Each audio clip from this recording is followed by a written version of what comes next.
and welcome to all our viewers in Nigeria and around the world to News Prime on Global TV live in the nation's capital, Abuja. I'm Queen Agaba. President Bola Tinubu's administration has directed that all ministries, departments and agencies fully funded by the federal government to remit 100% of their revenues into a sub-recurrent account, a sub-component of the Consolidated Revenue Fund, CRF, where the federal government will now receive and consolidate its revenue earnings.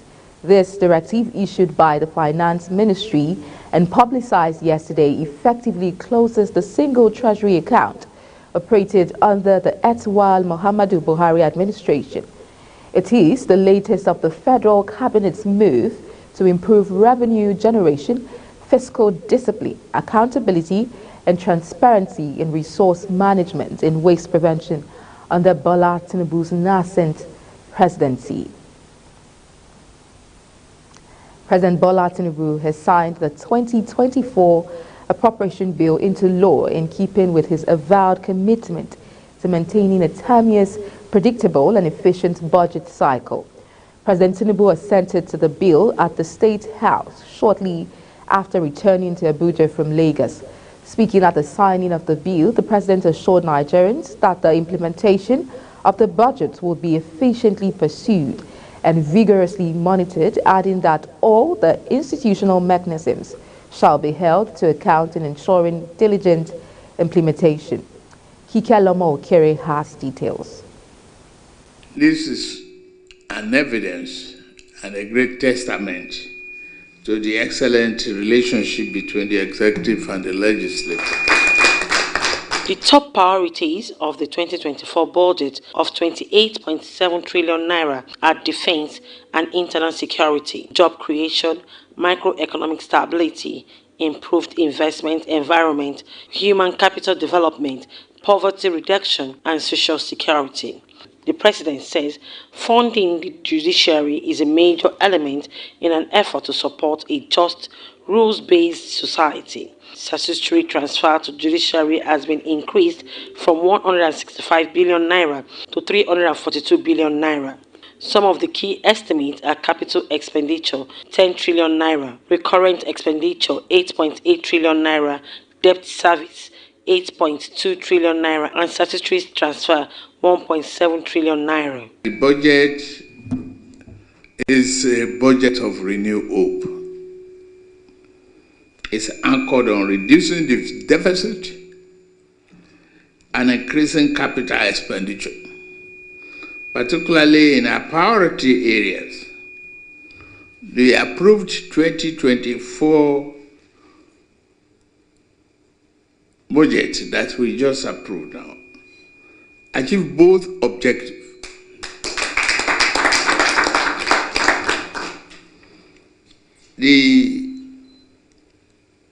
It contains a very good increase in the capital side, a reduction in recurrent expenditure, and it brought down the deficit from 6.11% to 3.88%. That, to me, that's an achievement. President Bola Ahmed Tinubu emphasized that his commitment to enhance investment promotion while creating a rule-based society that favors no individuals over the law, which begins with important reform in Nigerian judiciary, the funding for which is captured in 2024 Appropriation Acts. However, President of the Senate, Godswill Akpabio, and Speaker of the House of Representatives, Tajudeen Abbas, among others, were present at the signing. Kike Lomo Okere, Global Television News. Meanwhile, Minister of Interior Olubunmi Tunji Ojo has confirmed that the passport application automation process will begin operation from January 8, 2024. The minister had announced in December that the federal government was working to ensure a full automation system of passport application in the country. He rules out that the automated application system was 99% done adding that the process would include uploading passport photos and supporting documents. While inspecting facilities of the Nigerian Immigration Service in Abuja alongside the Controller General of the service, Wuraola Adepoju, Ojo further confirmed that Nigerians will be able to apply and complete their passport application process online without human contact. The federal government has reiterated its commitment to ensuring the highest standards of safety, efficiency and reliability for air travelers, airlines and all stakeholders. The Minister of Aviation and Aerospace Development, Festus Keyamo, in a statement by his spokesman, Tunde Moshood, also promised to protect operators in the industry, further stating that the federal government will spare no effort in ensuring strict adherence to aerospace standards in the country. Meanwhile, former President Olusegun Obasanjo on Wednesday said mismanagement by the previous administrations had forced Nigeria into a debt burden the coming generations will have no option but to pay. A statement by his media aide, Kehinde Akinyemi, indicated that the elder statesman spoke during an engagement with 2023 awardees of the Future Africa Leaders Foundation, an initiative of Pastor Chris Oyakhilome. Obasanjo, during his reign as the president in 2003, secured a debt relief for Nigeria, likewise his counterpart from Algeria at the same period. The Otafama, however, said with the level of mismanagement of the previous debt written off for the country, it will be almost impossible for any administration to get similar gesture in the continent.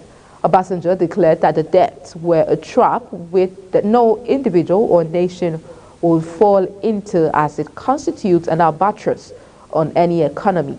The former president, who asserted that leadership was the #1 problem facing the continent, said the coming generations will have no choice but pay the current debt being incurred by different countries in the continent.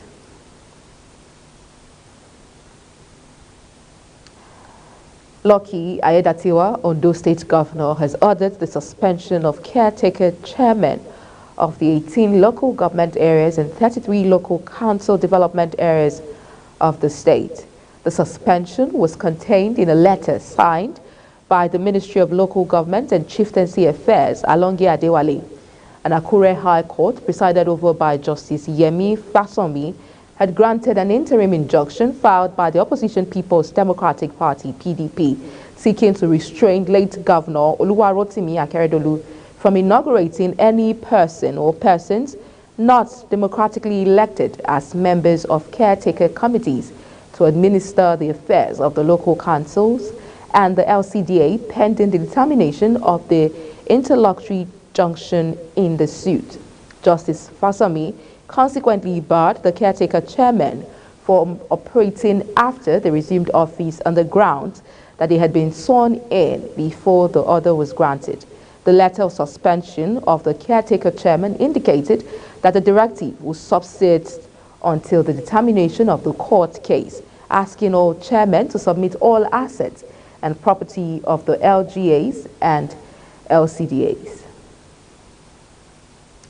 Moving on, as the Federal Ministry of Education announced the suspension of evaluation and accreditation of degree certificates from the Republic of Benin and Togo, the National Association of Nigerian Students has requested that similar measures be taken against home-based institutions running unaccredited courses.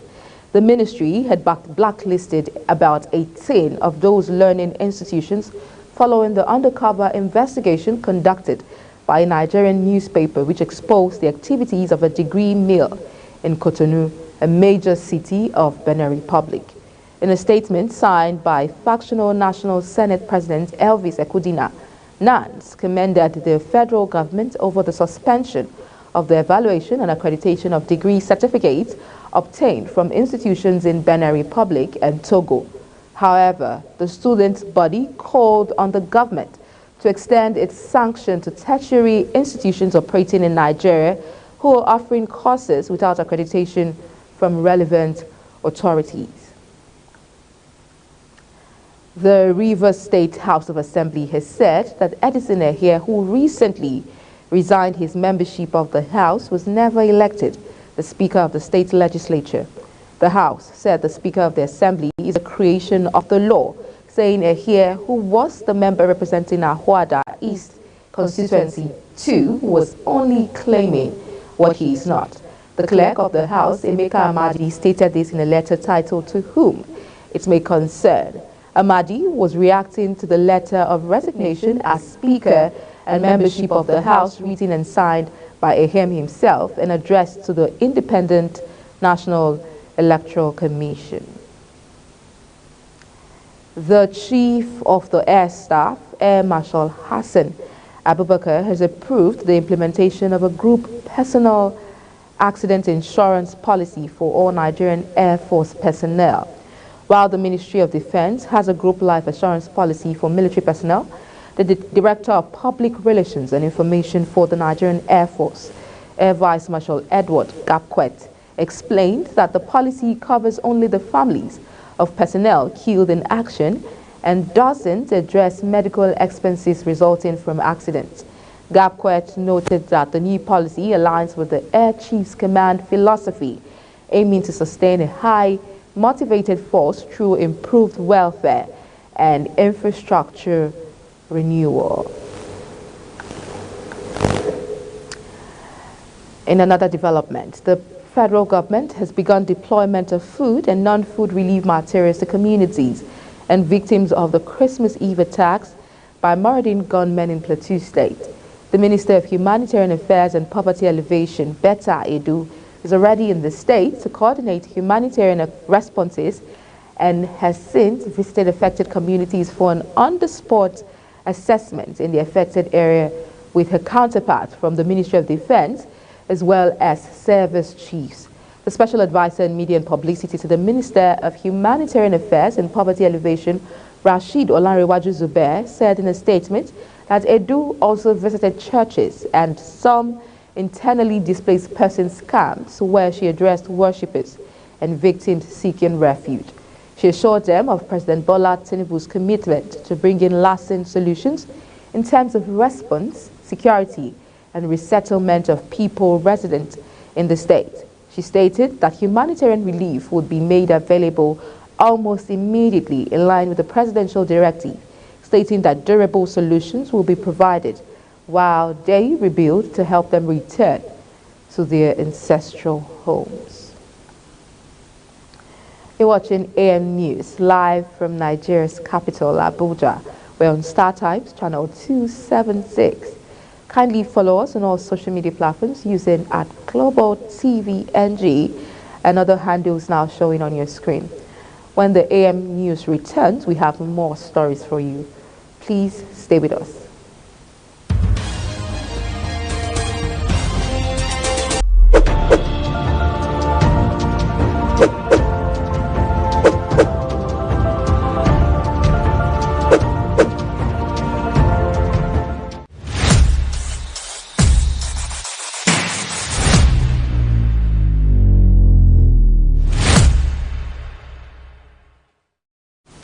Many thanks for staying with us. This is Global Television bringing you live broadcast of the AM News. On the foreign scene, Japanese investigators on Wednesday probed a near catastrophic collision at Tokyo's Haneda Airport between a Coast Guard plane and a passenger jet that airline executives have said was permitted to land. 5 people on the Coast Guard aircraft died, but all 379 passengers and crew escaped to safety down emergency slides minutes before the Japan Airlines Airbus was engulfed in flames. The burned-out husk of the airliner, still sitting on the tarmac, bore witness just how narrow their escape had been. The captain of the Coast Guard plane, which had been carrying aid to the New Year's Day earthquake zone, was its lone survivor but suffered serious injuries. Hospital doctors in England on Wednesday begin their longest consecutive strike in the 7-decade history of Britain's National Health Service (NHS). Junior doctors, those below the consultant level, will walk out for 6 days in a major escalation of their long-running pay dispute with the UK government. The industrial action comes at one of the busiest times of the year for the state-funded NHS when it faces increased pressure from winter, respiratory illnesses. It also quickly follows a 3-day strike held by doctors just before Christmas. The NHS said the latest walkouts, which would see up to half of the medical workforce on picket lines, would have a significant impact on almost all routine care. In business, the Nigerian National Petroleum Company Limited and Petroleum Premium, Motor Spirit Marketers, under the aegis of the Independent Petroleum Marketers Association of Nigeria, has again clashed over the removal of subsidy on petrol. This came against the backdrop of the depreciation of the naira against the United States dollar at both the official investors and exporters window and the parallel market. The local currency closed at 998 naira per dollar at the official market, while it traded at 1,225 naira per dollar at the black market. On the back of the falling naira rate, economists and oil marketers said PMS subsidy was increasing in recent times, but the NNPC quickly countered these positions and declared that it was recovering its full cost on the importation of premium motor spirit, popularly called petrol.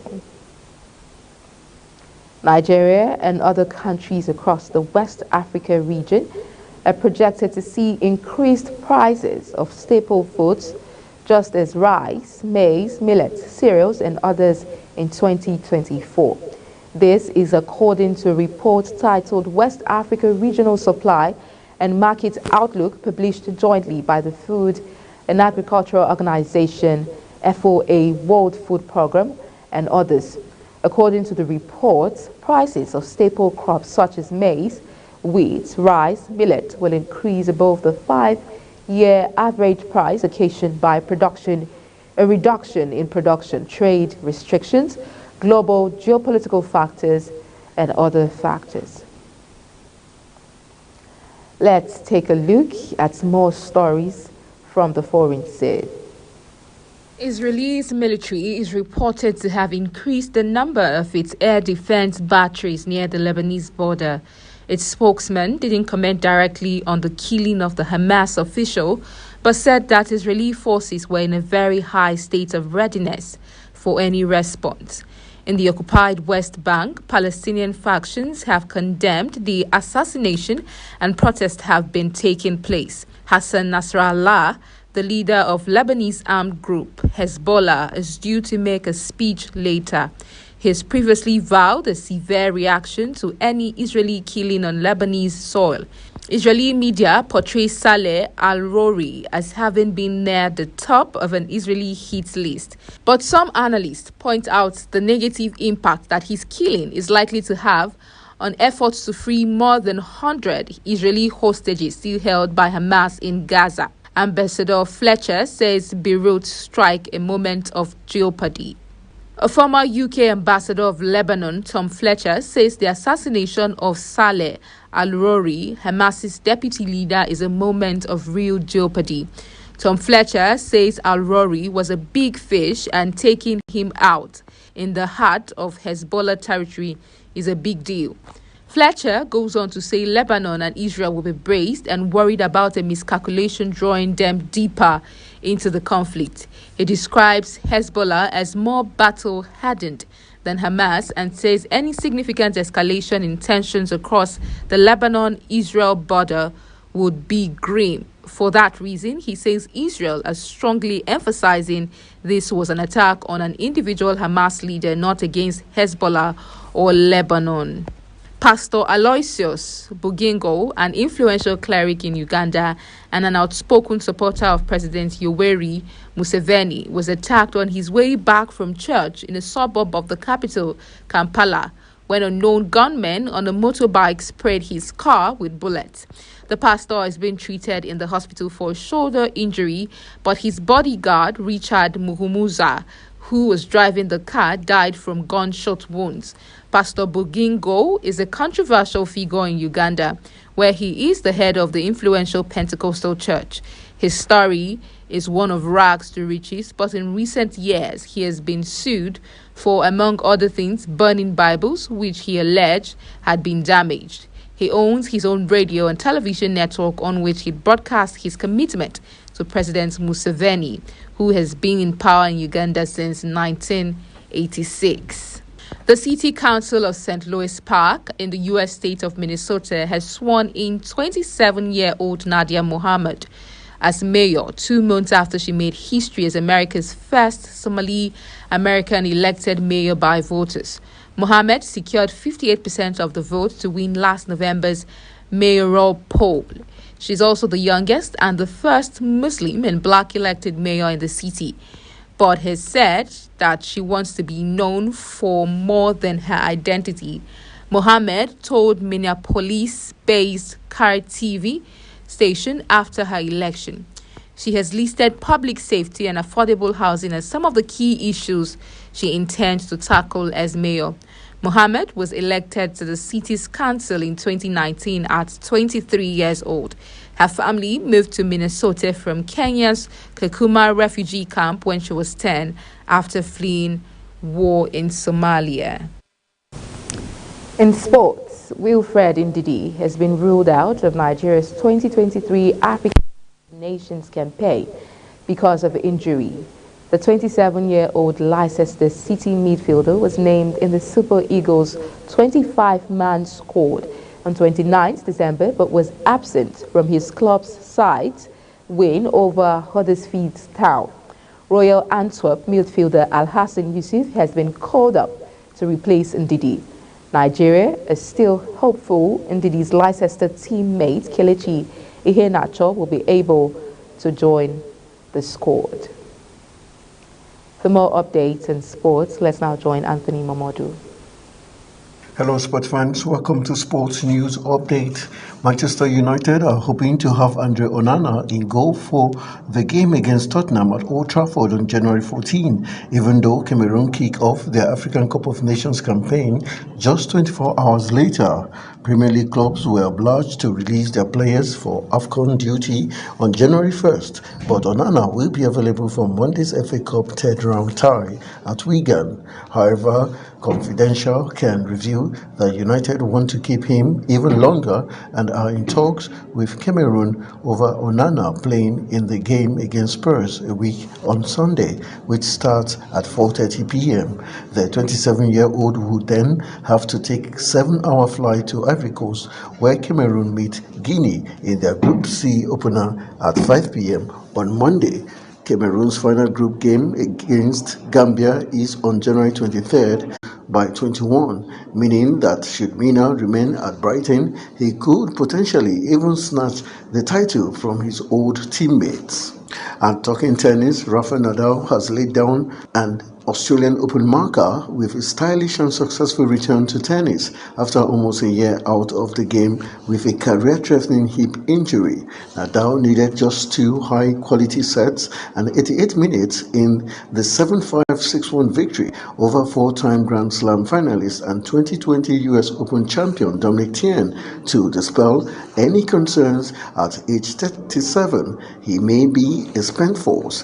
The living legend showed age and the world ranking of 692 were merely numbers in while a capacity center court to surge into the Brisbane International second round on Tuesday night. Nadal's wife Maria Francisca, father Sebastian, and coach former world number 1 Carlos Moya were among the superstar's extended entourage courtside. Former world number 1 admits may be his last competitive trip to Australia. I'm talking boxing. Eddie Hearn has revealed that Anthony Joshua's return to the ring is being planned for March after suffering back-to-back losses to Alexander Usyk.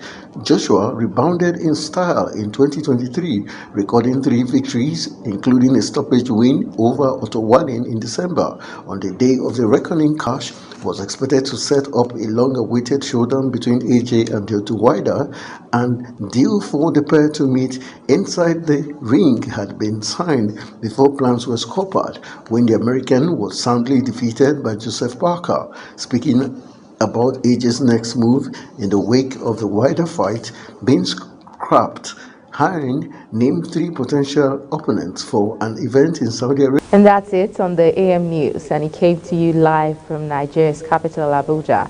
We're on Star Times, channel 276. Don't forget to follow us on all our social media platforms using @Global TV NG and other handles now showing on your screen. I'm Queen Agaba. Thank you for watching. And we is just by the corner. See you again.